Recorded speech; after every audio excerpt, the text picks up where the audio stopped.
You guys for joining us. Why is it? Thank you guys for joining us. This is this week's edition of Wirex's Charts and Trades Live. So before we begin, please take a moment to read the disclaimer, and we're gonna get straight into sort of this week's charts and trades. So yeah, we'll get into it. I'm gonna pass you guys now over to Gav, and he will take over. Just one sec. Let me. So, hello everyone.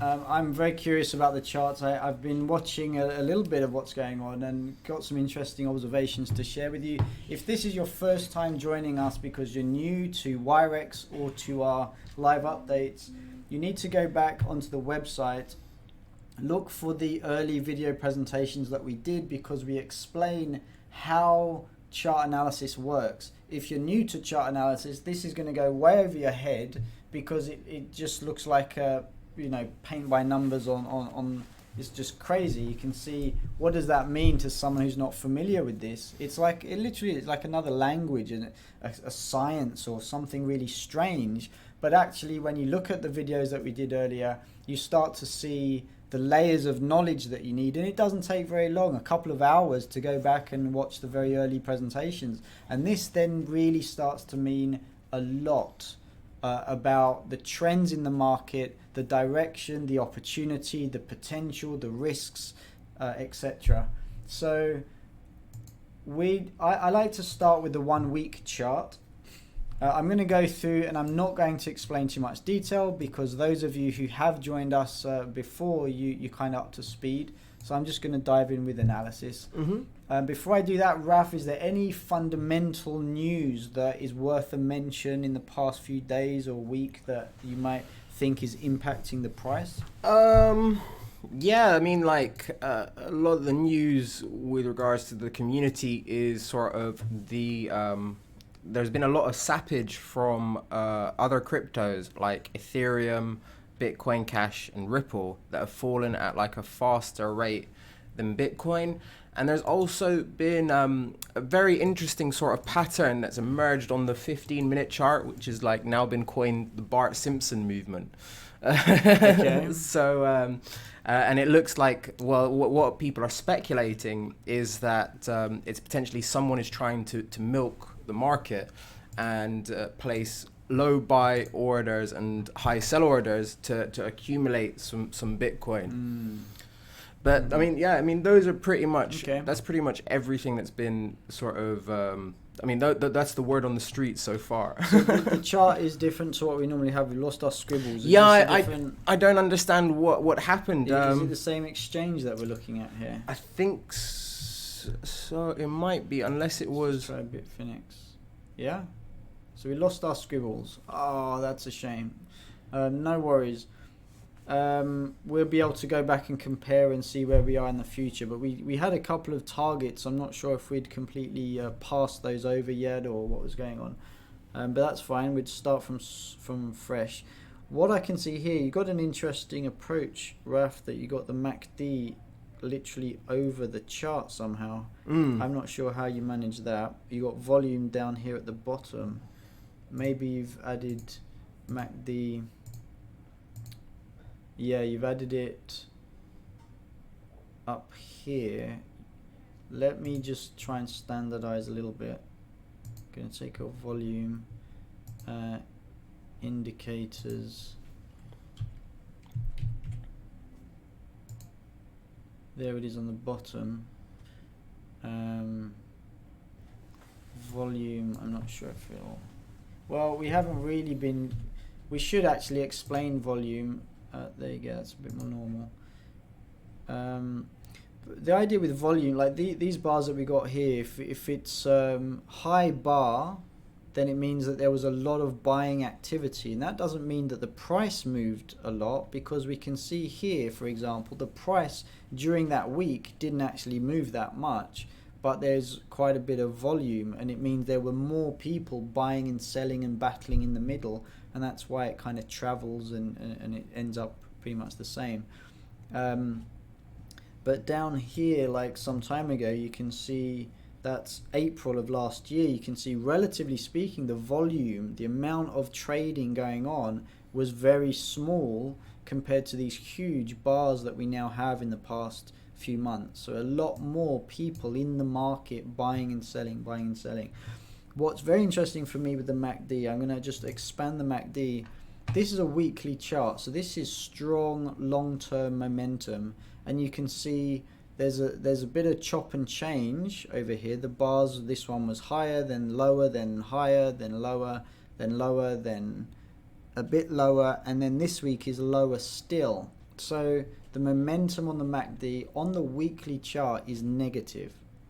That means we don't really need to jump down to the 4-hour chart, because in my mind we haven't yet demonstrated a strong bottom signal. So yeah, we could jump back to the 4-hour, or like a lot of people do on the 2-hour or even the 15-minute chart, and yeah, you can be successful trading there if you have very particular approach. You gotta like live in your bedroom, have a fridge right next to your computer, because you have to be on it the whole time, and even then chances are you won't be making as much profit just by doing a more sensible longer term approach and catching the bigger rhythms instead of the micro movements that happen. But just jump into this 4-hour, I don't know what's going on. It's look at that 50 you got here, nice moving averages, Raf. You got the 50 and the 200. We have actually crossed up, and then we crossed down, and the 50 is all over the place. So that does indicate negative momentum. When the 50 is below the 200, then the faster moving average, the 50, is lower, is pointing downwards compared to the 200. So we're in a decline. At this kind of range, I would not be looking to trade. The 1 week, I wouldn't be looking to trade either, because you can kind of see with the chart it's pushing down. Unfortunate, but true. We're going to touch on the weekly level. This is the 50-week moving average, and we're probably gonna. Looks like chances are we can hit that. We didn't quite hit that then, but maybe we'll touch on that now. But MACD, the momentum, and you can see the chart just by observing, momentum's down. Let's just touch on the Heikin-Ashi. So again, you can see the big top there, then the kind of spinning tops that happened for a few weeks, one up, one down, one up, one down, uncertainty, then a month of just epic decline, and then a few weeks of going up again, but then we had that turn on that week a few weeks ago, and we're pressing down, and so we're really waiting, not just, if I get the drawing, we're not just waiting for that kind of a candle on the weekly, but we're also looking for a couple of confirmation candles just like this. This is what we're looking for on the weekly time frame. We're looking for that potential change of direction, the little green one, like that one, and then we're looking for a few candles that are, a couple of candles that are relatively good, clean bodies. The body of the candle is longer with a little wick on the top as well, all green, and then we start to think, okay, there may be good momentum back in the market, and that's just from the Heikin-Ashi perspective. Again, we're looking for that MACD, the bars, to start shortening and to turn, oops, that didn't work, but that bar to be, there we go, into the positive and then up. So we're looking for that kind of a change in direction on the MACD. We're looking for that blue line to cross above that line, and it may be a few weeks, maybe a couple of months, maybe a few months, not sure. Let's jump down to the 2-day level. Sorry, the 1 day. What was that circle there? Let me just remember. Okay, so that was the turn in the market before the past few weeks of decline during that week. So again, we got the decline now, and here, interestingly enough as well, kind of you put the layers together as we've discussed in previous weeks. but the 1 week is pushing down, and look at that, the 1 day is a little bit of choppy over the past week or so, but we are in negative territory. The blue line is below the orange, so again on the 1 day level we are pushing down. They're closer together though on this.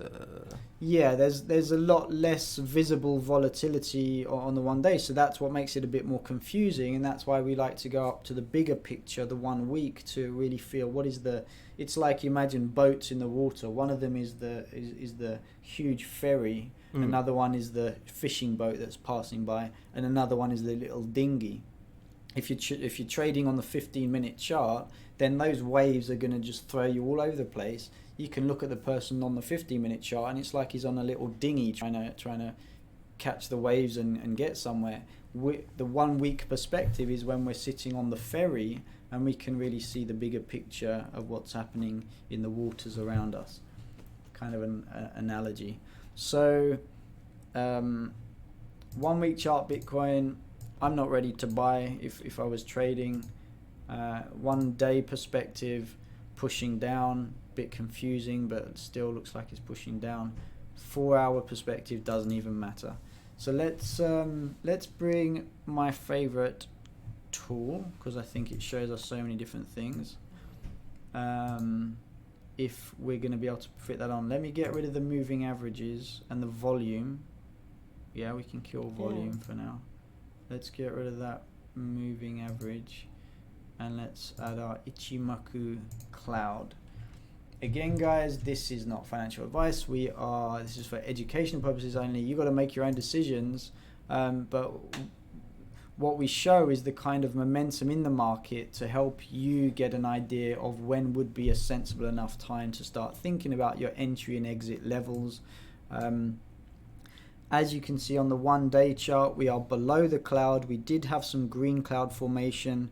I'm going to just delete what I just drew here. But there you go. We might break through this thin area of cloud, and it's going to take some days. So it's all about momentum, and it's right from the beginning when I explained, if you throw a ball in the air, it creates an arc.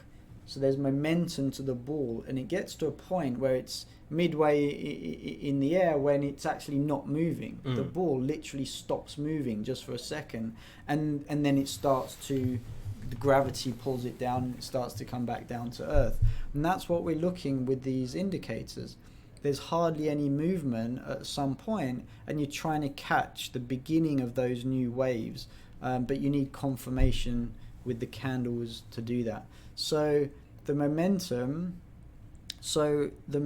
what we're looking for is a reliable entry point that would be at least there. Like, I can't see sudden reversal of Bitcoin spiking up here to 10,000 over the next day or two. And so then the next one that you're looking at, well, it might do a little journey like this based on momentum.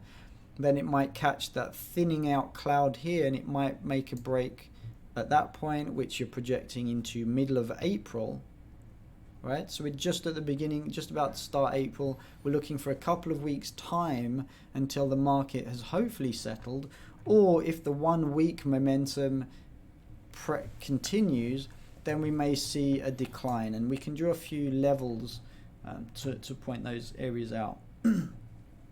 So usually with the charts, and we did have this before, but I like to draw levels. We can use the weekly chart to do that, and using just normal candles.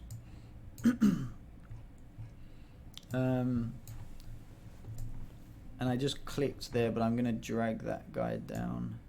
And if you're using the Ichimoku with the cloud, then you get what's called the lagging indicator, which is a line that follows behind price action.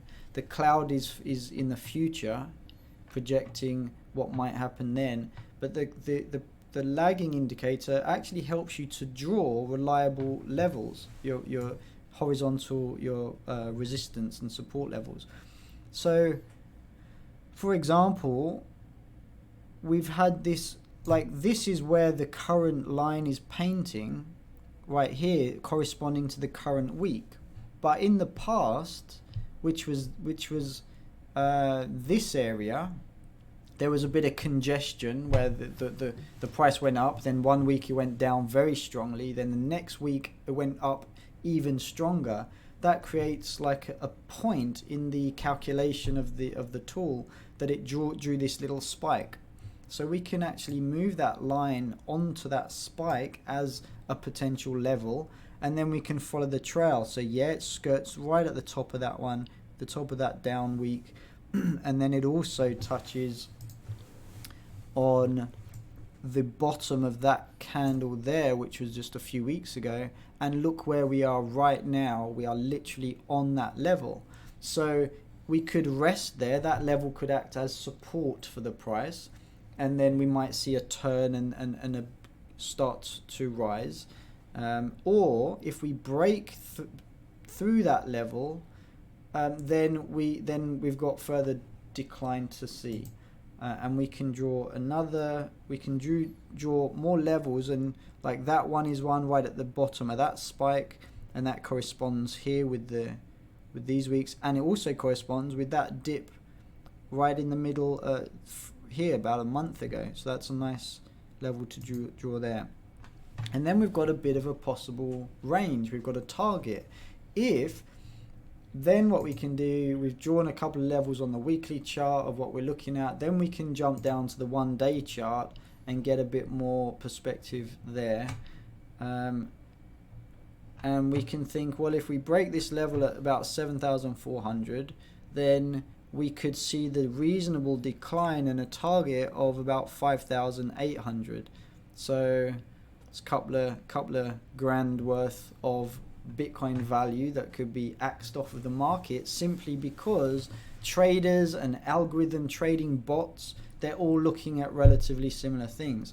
Once those lines are broken, traders act, the bots act on the momentum, and we can see then it goes and pushes down to the next level, because I'm not the only one I'm not making this up as we go along. This is the proven technical indicators that are used in the normal stock market. So we could see ourselves tumble down over another couple of weeks, and we don't know exactly how fast that might happen. It could happen in a couple of weeks, it could take a few weeks, which is more painful because we're waiting, and at some point it's going to level out, and then we can maybe catch a right. See, when it hits that level, if you then see a turn in the Heikin-Ashi candle, then that could be a good entry point. Let's just go and have a look at what the 4 hour is saying, because we know the 1 week and the 1 day are pushing down. In terms of the 4 hour, we are below cloud. We do have red cloud future. MACD is pushing down. Blue line is below that orange one. The bar charts are negative and continuing down each time. So there's no way that I would be looking for an entry signal at the 4 hour for trading here. If we turn on the Heikin-Ashi at the 4 hour level, that momentum shows as very strongly negative. We're looking for the turn, a thin green candle, 1 or 2 confirmation candles, and then we might take another view if we wanted to get involved. And if we do, at that short time frame, then we've got to decide where your target is. If you're trading, you always need to know where your entry levels are, but you have to be very clear where your exit levels are, so that you know that you're going to take profits at that level, or at least watch very carefully in case the market reverses and you lose out on the, you can, if we bring on our profit indicator here for the long position, if this was turned and it was a green candle, we thought, yeah, maybe it's a good level, and then we think, where's our target? It would be the bottom of the cloud here. And that's 10%. Now again, we've made the point in previous weeks that the S&P 500 in the US, it went up about 15% in all of 2017. So if you make 10% on a single trade in a few days' time, then don't get greedy. Don't trade on hopium, hoping that the price is going to break into the cloud and through the cloud and go up to $30,000. Take your profit. If you're into the short-term trading, you have to look at where your exit level is, and when the price moves up to there, then what I'd be looking for is, are the candles getting squashed? Is the price respecting that resistance level on the cloud? If it looks like the momentum's starting to turn, then I would be closing out that trade and being very happy with a 10% profit within the space of just a few hours or days, or something like that. So a bit of trading idea there. I mean, a lot of people that are speaking on the forums and on TradingView and stuff they're setting an accumulation range from around 7.2 to 6. Would you say that that's a good plan? 7.2 down to 6, right? Yeah. So, I mean, that's relatively. See, these levels are never. Kind of, you got to think of them like an asteroid belt. You start approaching the asteroid belt in space, and there's one or two little bits of rock that you bump into, and you go deeper into the asteroid belt, and it's thicker. There's more rock. Then on the other side, it starts to thin out again. So it's the same thing with our resistance levels. It's not only at that level that I drew 5,800. It's around that area, zone, that area. So that speaks to me as relatively close to 6,000 in the grand scheme of things. And so, you'd be looking at that as a possible bottom. And then you're saying 6,000, well, it's a little bit lower than what I drew. I think 7,300 seems reasonable. And so if that becomes a trading range, then exactly. I would be looking, like I said, I'd be looking for a turn around that kind of area, 6,000-ish, 5,800. And then my target would then be what was considered the previous support level. So right now, that zone, that level is acting as support from the price going down. If it's breached, then when the price comes back up again, that same level is then a resistance, because it's resisting the increase of the price. So if we get the turn there, we'll be looking for price to go up to there, and that's where people will take profit because they expect that it might turn, and that's how those levels become a trading range. The other thing that people are saying is that the 200 SMA will act as a support level. So I'm not like I'm not 100% sure what indicator that is. Well, it's a moving average. So there's different types of moving average. The MA is just your moving average. Then we can actually click on here and we can see different types. So we type in moving average, and you got smooth moving average is your SMA, and you've got hull moving average, which is a little bit less well known. And you've got an exponential moving average as well. So they paint the calculation, they paint the line a little bit different. And different people like the different line. I used to use exponential, but what you do when you're building up your own trading system is you look at the chart and you choose a couple of these kind of indicators and you make the adjustments, or you try a couple of them and you see which one seems to best fit the historical chart, right? So let's look at you got the 200 day, let's jump to the day level. So that 200 day doesn't really fit the chart very well. It doesn't, when the 200 days over here, the price is all the way, up there. It doesn't match closely. So traders will use a few moving averages and try and find something that seems to touch certain key levels on the chart. So simple moving average, exponential moving average, different options to try. Oh, okay. So, and that's the thing, right? The price always wants to go back to the average. So like we can see right now we're below the average. So right. So that's an interesting point as well. So what it means when you're below the average is that you're in negative momentum as per that average, and which is bad. It's like price is going down, but at the same time we know what you just said is that the price always wants to return to an average. That's what makes it an average. It's because it's over time, it's the middle ground. So that's the conflict in the market. The price wants to go back to touch that moving average, and it's the same when it goes super high, and that's what we saw in December. That's what has happened. The price was in 2007. It was much closer to that 200-day moving average. It was above, but not too far away, which is always relatively speaking. But it was consistently above, and then it did this crazy thing in December. And then we've gone down, and we've gone down all the way to touch, and right where it did turn at that point was pretty much bang on that 200-day moving average line, as we can see there. And then it went up and it came down to meet it again, spent a few days on there, fell below it, then look, it went back up and it touched it again. It's like the line is sticky for the price. And again, each trader will use a different number, different calculation. That's the other thing as well, because a lot of people are saying that traditional moving average on the price, because the crypto markets are open 24 hours a day, 7 days a week, and these averages were made for traditional markets, which are 5 days a week and not 24 hours as well. A lot of people are saying that the moving average isn't the best indicator for crypto.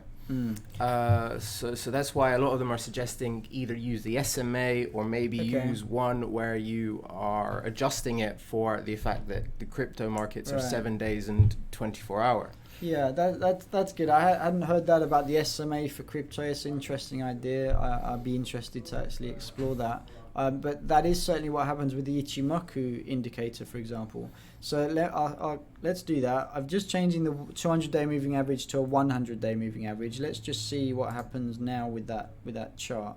So here we can see that we touched it much earlier. The 200-day was over here. Just draw that for you guys. So the 200-day actually touched around there. The 100-day, if you can see that, is this light blue. Does it come through? Yeah, it comes through well enough on the screen, I think. And once we broke below the cloud on that 1 day chart, we did come back to rest and kind of flirt with or play with that 100-day moving average.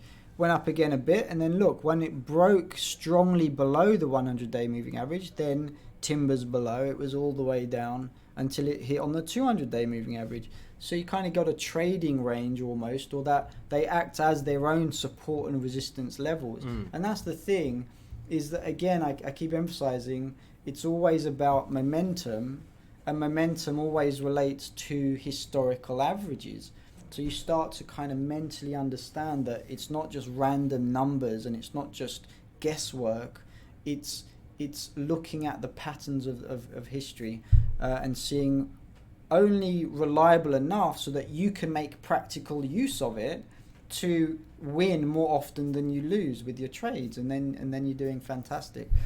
So with the Ichimoku, the numbers used, the standard numbers are 9, 26, 52, 26. Well, the 26 indicates an average of 26 days a month. I'm not exactly sure why they chose 50, but 52 is like weeks in a year.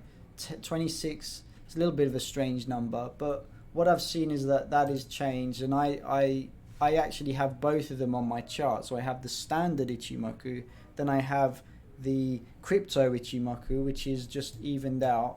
I can't remember off the top of my head why, but it's 30 because as an average there are 30 trading days in a month rather than 26 because of the weekends.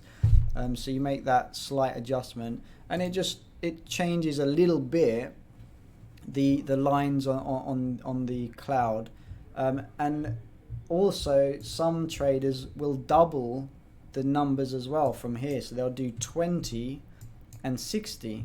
And for some reason the second two numbers don't matter so much. But let's see what happens now. So now that cloud is actually thinned out quite a bit. So it's using twice as much data, and it changes the plot of the graph. So again, you've kind of got to look and the other thing is that each coin has its own behavior. So what works extremely well with Bitcoin may not work so well with other coins, partly because the volume is just not there. It's not really the stock market itself, and certainly Bitcoin has got a lot of liquidity and a lot of trading volume, and it makes these patterns more reliable. If there's only 5 people trading an altcoin, then the graph that it paints is the momentum, the averages are not reliable. So a few new ideas for the conversation. Yeah, a few new indicators for the guys watching to learn. So a bit potentially how to adjust the Ichimoku cloud for crypto rather than traditional, and also potentially even look at the moving averages as well. So the last point really is with the weird movements that have been happening on the 15-minute chart. What's been described now as like the Bart Simpson indicator, and you can actually even see it here with the Ichimoku. I mean, not the Ichimoku, the Heikinashi candles. You see, like, you've got this kind of like head bob movement, which is if you put a Bart, it's you've got the two sides of Bart Simpson's head, and kind of like his jagged hairline at the top, right. And he appears kind of like all over the place. That's funny. Here and here, and not so much. Well, yeah, kind of like little bits here and there and there and there. So like a lot of people are looking at this, and they're trying to pair it up with some other market movements. This dip as well.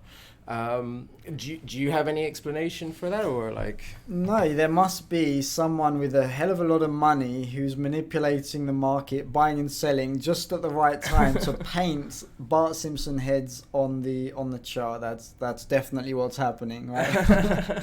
Someone in Singapore with his Lambo in the basement, having a bit of fun with his 10,000 Bitcoin to play with.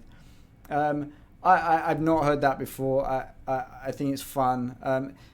I don't see any reason to think it's doesn't have some validity. Patterns repeat.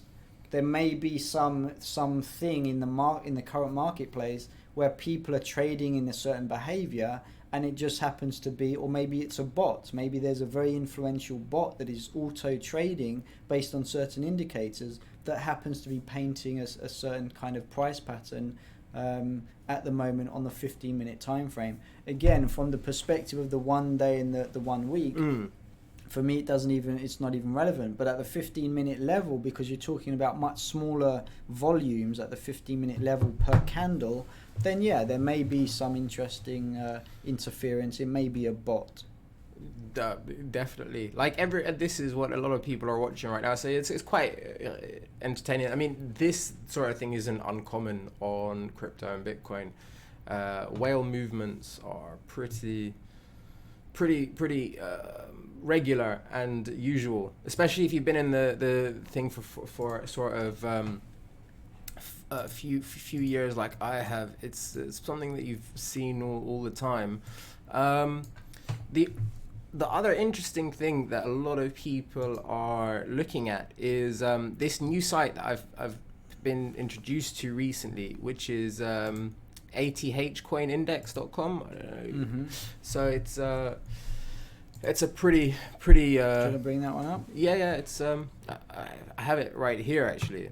So we can see sort of what cryptos are doing and how far away they are from their all-time high.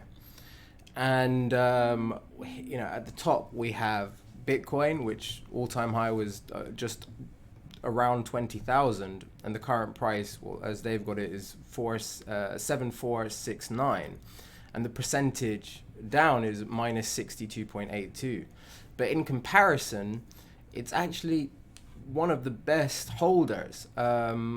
Kind of the only ones really that can compare, apart from Monero, is Tether. So Can we sort by that column? Is it clickable? There we go. Just click again. So Tether, well, these ones, Digix is a stable one. Binance as well. Eternity, I think that's a low cap. Yeah, it's very low cap. But yeah, Bitcoin is still sort of like... Wow. Right. Yeah. So the altcoins generally move a lot more. They're a lot more volatile than Bitcoin. And yeah, like the bigger losers. You've got Bitcoin Cash, Ethereum, and Ripple, which are the top sort of 5 market cap coins that have much bigger declines than Bitcoin. That is such huge money, like Ripple and those other ones, like 80-90% lower priced than they were just a couple of months ago. Yeah, absolutely. But again, if you're new to crypto, that's extremely shocking, right? But what a lot of people don't know is that Bitcoin's biggest drop, by the smallest sort of measurement, is actually here, which is Bitcoin, but it's Bitcoin's dropped by 87% previously, sort of in 2013-14. So the bottom which we've had is the bottom that we've had on Bitcoin recently was $5,900, $6,000 from 20,000, and that is, I think that's like 75%, something like. It was 70% or off. So it's still 15% away from the all-time biggest correction, right? Which has happened in Right. Well, if the 1 week chart plays out and that momentum on the 1 week, maybe we will get pushed down to match that previous all-time drop. Who knows? all I know is that what happened is that Bitcoin went to $150 last time, right, and it went all the way back up to $20,000. So we can kind of project that and imagine, certainly if people are new and don't yet have that vision, but if you can see that range of volatility, the bigger price changes, imagine what might happen over the next few years, right?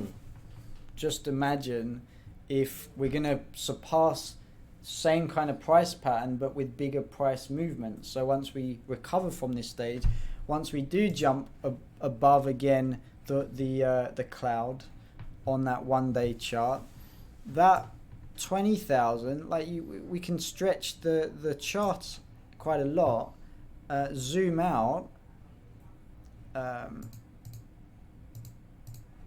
you start to get the impression that what we're looking at today could just be a blip. Yeah. In the future chart, we're gonna recover. Might take some weeks, and then look, it's not. It just takes me it's about a couple of centimeters of screen space, and we got all this space that we could go, and then we get another correction, and then look, it's gonna go up and do another one. It could happen, but at this point, all we can do is really speculate on what might happen. And certainly not financial advice, not investment advice, but looking at the chart, that's what we're looking at. That's why we're here, is looking at the volatility and just saying what could be the projections, and who knows. And I mean, the thing to think about fundamentally is that even if we go down 95%, in terms of the infrastructure of Bitcoin in comparison to where it was back in 2013, there was no layer 2 protocols like SegWit, there was no LN, there was no potential to build applications on the Bitcoin protocol. These are all things that could potentially be achieved by the end of this year, which is, almost a decade of innovation condensed within sort of a year.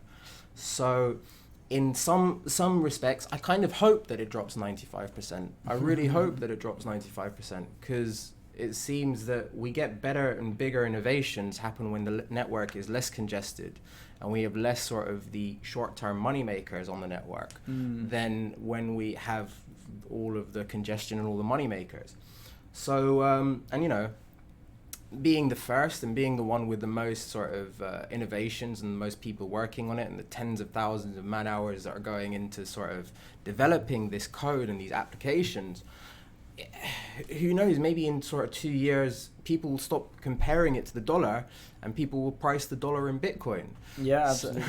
Or another crypto as well. Or another crypto. Well, that's the thing as well. It's like what we have today is 1,500 or so or more coins, whereas 2 years ago we had just like 2 or 3 or something, just a few. I think it was a couple of hundred a few years ago.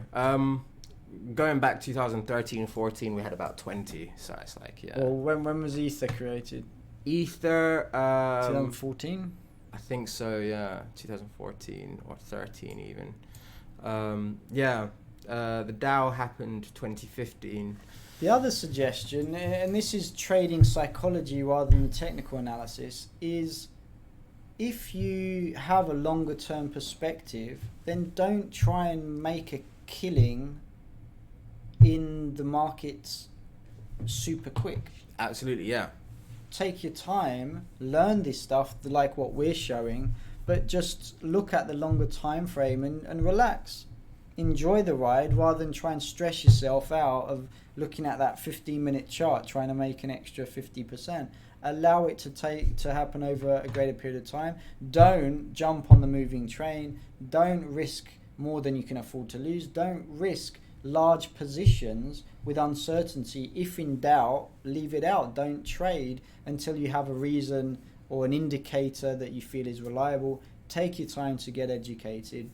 And then over longer period of time, your risk management is really where the real win comes from. Absolutely. Be very, very risk aware. Look at yourself first. Find out what your appetite for risk is, and then work out what is the amount that you would be happy with in the worst case scenario losing. So that's exactly what I tell everyone, is that this is a technology at the end of the day. It's not meant to be an investment opportunity. But obviously a lot of people have made a lot of money, and that's where it's it's become famed for, is its price movements. So just bear that in mind, and watch what happens and see where it takes us and where we go.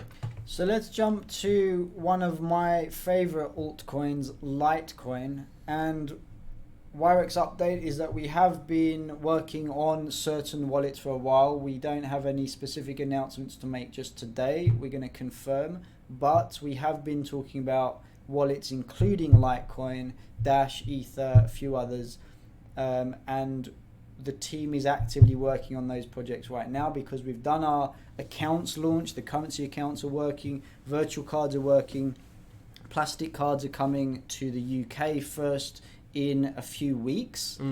4 people who are verified, 4 people who have are at the front of the list, and then Europe will be next with the plastic cards. And again, the team is working on other license agreements for other regions around the world. But those wallets are now being actively worked on by the dev team, and I'm very excited about that because I personally love Litecoin, for example. And let's just have a quick look at the chart. On the 1 day, we're still below cloud, and last week we drew this big, it's not really a flag, but I drew it as a triangle.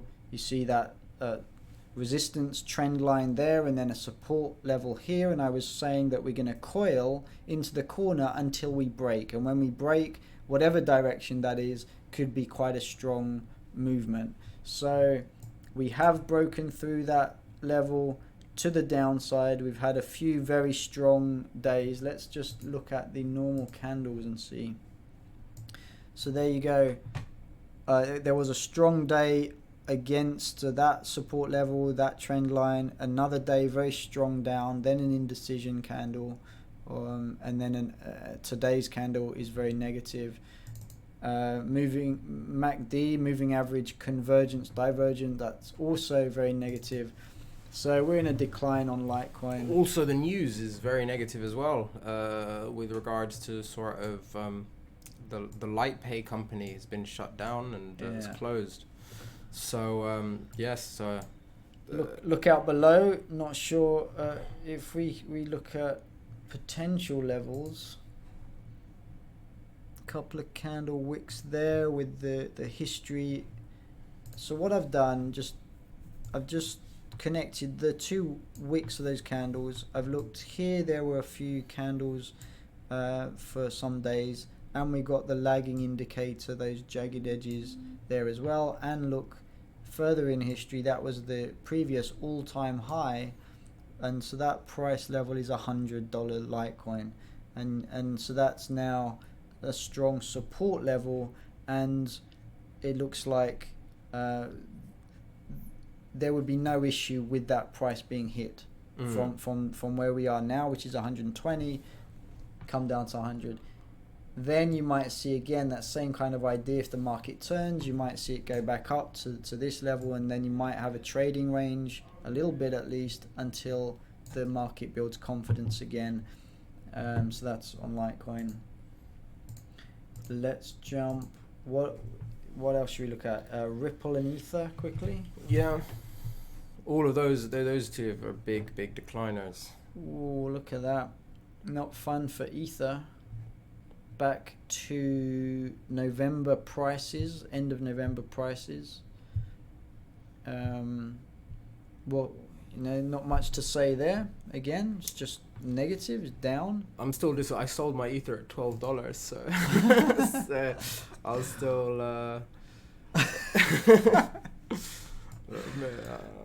I wouldn't mind $12 Ether. I'd definitely buy some more. We are on the weekly time frame. You can see very negative, but we're still above the weekly cloud. Not great story. Again, like we suggested over last week, if we do break below cloud, then it's not great. We could see what we're hoping for, at least in terms of the bullish hope, is, interestingly enough, we've come down and hit, this is the 50-day moving average. But we're looking for the price to recover and kind of do that kind of thing as a most optimistic path, or we may come down and just skirt there and kind of do that kind of thing. If we break here, then it could be more decline. Ripple, again, I was suggesting last week that I'm getting more interested in Ripple than I was before for the fundamentals, because it's getting bigger mainstream adoption, and if mainstream financial institutions use it, then it will the value of it will go up. And is it a gateway? Is it a bridge to a more decentralized world? I certainly believe so. I think the more institutions and the more funds and organizations that are tapping in to any protocol, then they have an influence on what happens in the protocol. So it's like a step towards decentralization. So I'm not so against Ripple as I was maybe 6 months or a year ago. I'd agree with that. I mean, I think any form of blockchain adoption is great.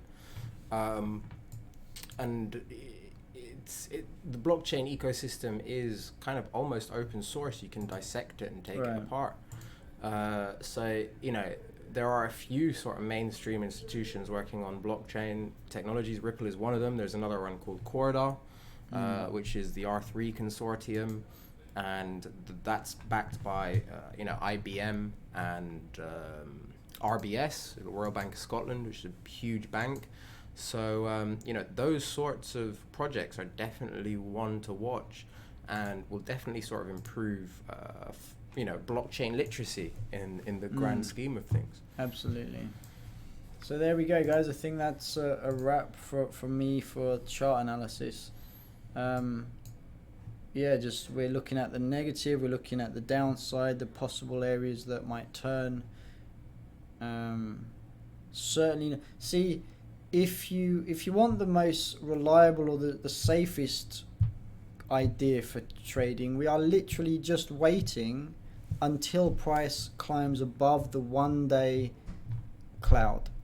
If you want to if your risk appetite is almost zero, you want something that's really super reliable, then you're going to miss out because you're not going to buy at these low prices. You're going to wait until the price goes back up again, until it's clearly in positive momentum territory, which is when it breaks above cloud. When that happens, we don't know, but you're just waiting, and at least you're not losing money. You're not nervous about it. Your price going down. You're just in wait and see mode until that point. So there we go. That's pretty much it. That's everything from us today. I hope you've enjoyed this week's Wirex Charts and Trades. We'll be with you again next week. And yeah, any other announcements Wirex-wise or? Launch party coming up. We haven't yet nailed the date, but you've checked out a couple of nice venues, Raf, I think. So we've got some nice options there. The team is working on a nice event for London customers. If you are in London, then you'll be able to get an invitation. It will be limited seating, so do watch out for your emails or in-app messages in the app. If you are in France, Italy, Germany and Spain, then you can open Wirex account right now. So they are available. They're available to all of you guys as we speak. So, for all of you that have been waiting for your Wirex currency accounts, you can go into the app, get verified, and get your Wirex currency account, which will allow you to store, exchange, buy and sell Bitcoin live. And, what more could you ask for? It's one of the most easiest and intuitive services to use directly, all on your mobile phone, Android, iOS, and web. So, what more can you guys ask for? It's your gateway to the future. It's linking your legacy systems to the current cryptographic future. So there's, get excited, get on it. And also share your affiliate link, earn Bitcoin, and encourage your friends to get verified so that they can then use the account, and then you can earn, a share of what Wirex makes. It's the next sort of big affiliate link. So guys, do that, earn some Bitcoin, join the financial revolution, get your account verified, make sure your friends do so as well, and get Wirexing. And we've got some t-shirts and goodies in the making as well. So all of you guys that miss out on the amazing London launch party, we might send you some goodies if you share your affiliate link and become a real Wirex warrior. And in a few weeks, we're actually going to have the reintroduction of the plastic cards, and these are contactless cards. Let's just tap and go. I'm really looking forward to that. Really excited about that as well. It's really cool. So loads of new features and new stuff that is in the pipeline. So the only way to keep up to date with those is make sure that you are subscribed to our YouTube page. Click the bell button as well to get the updates, as well as joining the mailing list. And having the application too, because we send some in-app messages as well. So make sure that you have all of those boxes ticked, and we look forward to seeing you guys on the next live stream or the next communication. And that's pretty much everything for this week's Wirex Charts and Trades, and we'll see you all again on the next one. Thank you guys. Very much. Happy trading. Happy trading.